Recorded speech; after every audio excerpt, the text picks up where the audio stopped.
Welcome to the deep dive. Today, we're really digging into something fascinating.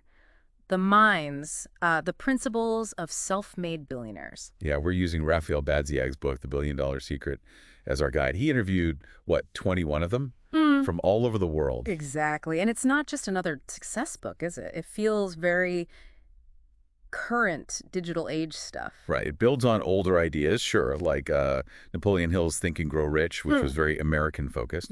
But Badziag gives it this global, modern perspective. Chip Wilson from Lululemon called it a twist, which I think is a good way to put it. It's about how wealth is built now. And these aren't trust fund stories. The book makes a point of saying they started small and never gave up. Real no-nonsense business heroes, as Badziag calls them. Many are also big philanthropists. Yeah. So our mission here, for you listening, is to unpack those secrets, maybe bust a few myths, and pull out some insights you can actually use. Sound good? Let's do it. So where should we start? Maybe with the myths. There are quite a few. Good idea. Okay, myth number 1.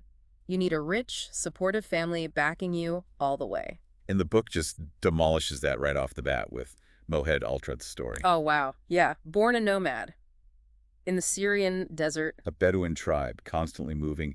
And his family actually disowned him. They wanted him to be a shepherd. Incredible. But he becomes a billionaire and World Entrepreneur of the Year. Yep, 2015. It just shows. I mean, that background is about as far from privileged as you can get. It proves potential can come from anywhere. That kind of start must build unbelievable resilience. Absolutely shatters that myth. Yeah. And he's not alone, right? There's Cao Dawang, too. Another amazing story. Only 5 years of school. Basically illiterate in Chinese, which, takes huge dedication. Poor family, developing country. And he also becomes a billionaire and World Entrepreneur of the Year. In 2009. So, again, forget the idea that you need a fancy education or to be born in a rich country. It highlights that sheer grit, that drive. Yeah. It can overcome almost anything. It really makes you rethink the whole global wealth picture, too. We tend to think of, the U.S. or Europe as where billionaires are made. But the book points out that wealth can grow faster in developing economies. By 2016, Asia actually had more billionaires than North America. Wow. And there's this whole phenomenon of immigrant billionaires, too. Yeah. People who left tough situations, arrived somewhere new with nothing, and built fortunes. Sometimes that struggle, adapting, maybe it fuels something extra. That drive, yeah. Okay, so myths busted. Let's get into the core principles. The first one that jumped out at me was standing on your own 2 feet. Early. That early independence, it comes up again and again. You've got Tim Draper, the VC guy, left home for boarding school young. Right. And Hüsnü Özkan, the Turkish billionaire, same thing, left home early for school. But it wasn't always a choice, was it? For some, it was just necessity. Exactly. That seems key. Whether by choice or necessity, facing real challenges early on seems to forge something. A problem-solving ability, maybe. A resilience you don't get if you're too sheltered. It accelerates learning. Ron Sim, who founded OSIM, he actually said he felt lucky to be born poor. Said it fuels the hunger. He grew up like 13 people in one room, started working at 9 because he had to. He said it teaches you the value of hard work, the value of money right from the start. And you see it with Sergei Galitsky, too, the Russian retail guy. His dad made him do manual labor in the garden, hated it as a kid, of course. But now he sees it instilled that work ethic. Same with Dilip Shangvi in pharma, Kim Byung-soo in tech and dark. They took on family responsibilities really young. Treated like adults, basically. It definitely seems like that early responsibility, that need to work, shapes them profoundly. Okay, another big principle. You pretty much have to start your own business to hit billionaire status. Yeah, that's hammered home. Jack Cowan, the fast food guy, tells this story about a mentor telling him flat out, don't get a job, build a business. Get out of the personal exertion business. I like that phrase. It's about leverage, right? Moving beyond trading your time directly for money. You need to create a system, an asset that works for you. Yeah. That's the only way to scale to that level. Makes total sense. Lirio Persotto, the Brazilian billionaire, he's a doctor. And he apparently tells other doctors, if you want serious wealth, stop just being a doctor. Build a medical business. Hire other doctors. Right, build a system. Özkan's story is a prime example, too. He was a bank president, asked for just a 1% stake. And they turned him down. Yep. So what did he do? He went out, sold his houses, borrowed money, took a massive risk, and started his own bank. Ended up owning 65% from the start. Yeah. That denial was the push he needed. Wow. Talk about taking control. Okay, so you start your own business. Yeah. But then there's the scale of it. The book talks about hungry eagles soar highest, thinking big, insatiable ambition. This is crucial. Yeah. Manny Stool from Moose Toys makes this great point. Thinking about making a million versus thinking about making a billion, it's just a completely different mindset, different scale, different strategies, different vision. Kai King, the Chinese Walt Disney, says millionaires and billionaires just have different goals. One might get comfortable, the other keeps pushing. Aiming for a billion forces you to think differently, take bigger risks. Frank Stronach put it simply, once you stop dreaming, you're a dead person. Yeah. And Mia Shawao found that focusing on big and expensive things in construction just had way better margins than smaller stuff. And Naveen Jain, you gotta love his quote, "Don't tell me the sky's the limit, I'm gonna mine the moon." That's ambition. Pure, limitless ambition. Manny Still's dad told him to always take a really big bite. It's that underlying belief in massive scale. Okay, building on that ambition, there's this acronym the book uses, BOAT, belief, optimism, assertiveness, trust. Let's break that down. First up, optimism. They are, almost to a person, incredibly optimistic. Tim Draper says it point blank. Optimists are the ones who accomplish everything. Pessimists don't get anything done. Yeah. Tony Tan Kakshun from Jollibee even says he struggles to remember negative things. It's like his default setting is positive. Setbacks are just temporary bumps. That unwavering belief. Mohed Altred again, taking over a bankrupt scaffolding company in an industry he knew nothing about. But he saw potential. His advice boils down to believe. And there's something about youthful enthusiasm too, maybe even a bit of ignorance about what's impossible. Think about Poland in the 90s, people taking huge risks because they didn't know any better. Jack Cowan kind of says the same thing. If I knew then... What I know now, we wouldn't have done half the things. Yeah. And Ron Sims saying his greatest successes are still ahead, that's pure optimism. It is. Okay, next in BOAT is anything is possible. Linked to optimism, but maybe more about breaking perceived limits. Yeah, I think so. Dilip Shanghvi says, all of us are capable of far more than what we think we are. And Draper compares Star Trek tech to today's reality. His motto, anything that can be imagined can actually happen. Love that. Peter R. Greaves, even when things were tough, he just knew he had good business sense. Right. And Draper regrets being talked out of putting more into Google early on. Missed opportunity, because maybe he didn't fully grasp the sheer possibility then.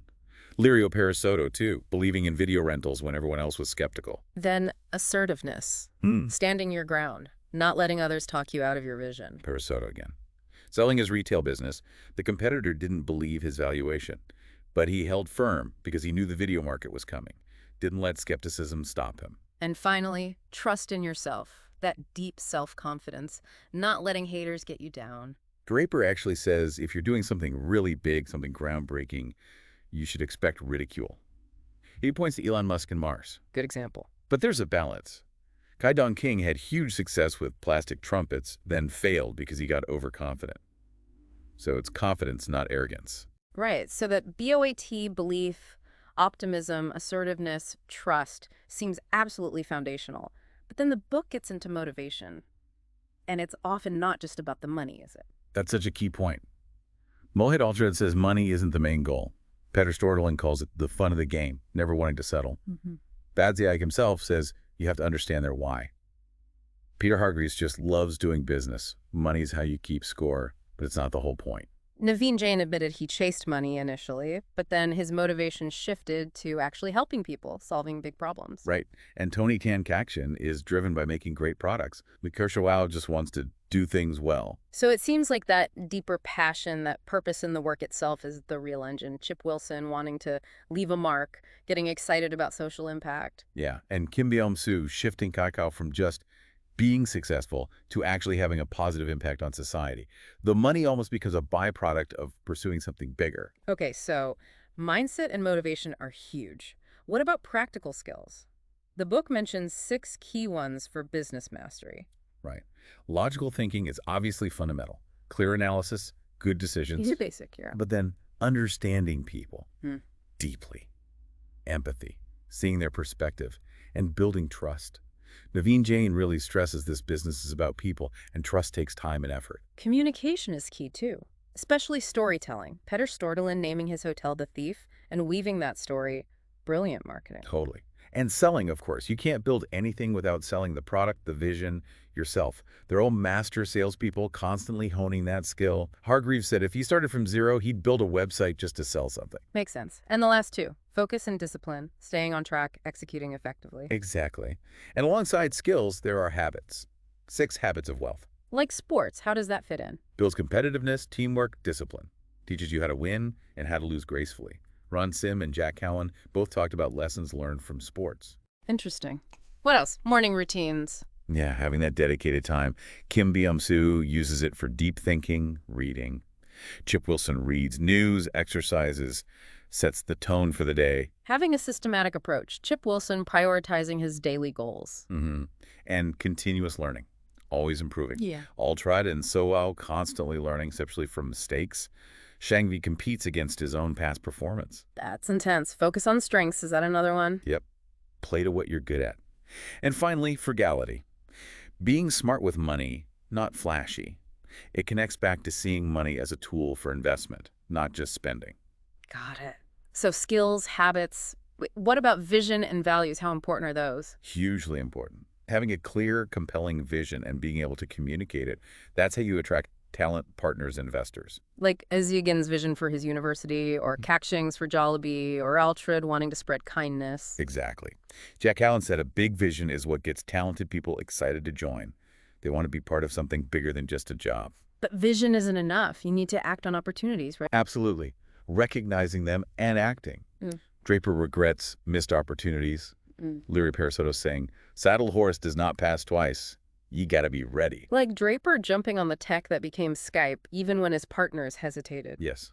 Or Stordalen adding value to his strawberry selling early on. Ezeugen's meeting that led to him starting his bank. The book says, taking action drives your luck. You make your own luck by acting. And acting often means taking risks. Courage comes up a lot. It has to. Jack Cowan. If it doesn't require risk, it's not an opportunity. Altred. There's no success without risk. They see themselves as adventurous, not just smart. Right. Chip Wilson, betting everything on Lululemon. That takes guts. Manny Stoll's negotiation tactic. Ask for the world. And work your way back. Bold. The book even gives tips for building courage, except failure might happen, learn from it, see it as an adventure, have a safety net. Which leads perfectly into learning from failure. It's not just possible, it's expected. Manny Stoll says, you can't be successful without having failures. Ron Sim, you're going to fall many times. Tony Tan Kakchin's failed expansions. He saw them as learning experiences. Draper's motto, I experience, I adjust, I act. It's iterative. Naveen Jain calls entrepreneurs problem solvers. Shangvi says, find a problem to solve. It's about resilience, not dwelling on mistakes. Frank Stronach, don't look back, just look forward. Exactly, which requires tenacity. Persistence, never giving up. Stordalen, never accept a no. Parasoto spending years chasing Warner as a client. It takes time. It's a long game. Jane calls failures pivots, not endings. But there's also pragmatism. Hargreaves talks about knowing when to cut your losses too. So persistence, but not blind persistence. Okay, nearly there. Thinking differently, not conforming. Crucial. Doing things others aren't. Kai Dongqing returning a state subsidy unheard of. Draper inventing viral marketing for Hotmail. Chip Wilson starting the first yoga store, leading to Lululemon. Stordalen's vision for that old post office. It's about seeing things differently, challenging the norm. Wilson's question, do I want to cruise or do I want to create? Love that. And finally, the book wraps up with being efficient and focused, F-A-S-T. Focused, agile, smart, tenacious. And being smart with money investing, creating, not just spending. Viewing money as a tool, avoiding debt, continuous learning, mentorship. And integrity, honesty, being good, not just rich. Lots of emphasis on philanthropy, treating people well. And does all this lead to happiness? What's their take? It seems happiness for them isn't just about the money itself. It's tied to purpose, creating things, seeing others succeed. Frank Stronach says happiness is the real measure of success. Controlling your own time, seeing ideas become real, watching people grow. Yeah. That seems to be where the fulfillment lies. Exactly. It's much deeper than just the bank balance. Right. Wow. We've covered a lot. So wrapping up this deep dive into the billion-dollar secret, the big themes are clear. Early independence, entrepreneurial drive, thinking huge, optimism, self-belief, motivation beyond money, constant learning, resilience. It's quite a list. And it really gives you, the listener, a look inside what drives this level of success. The path is unique for everyone, obviously, but these principles seem pretty universal for anyone aiming high. Absolutely. We definitely recommend checking out the book for more detail and the resources it mentions, and maybe a final thought to leave you with. Go on. What's your perceived sky?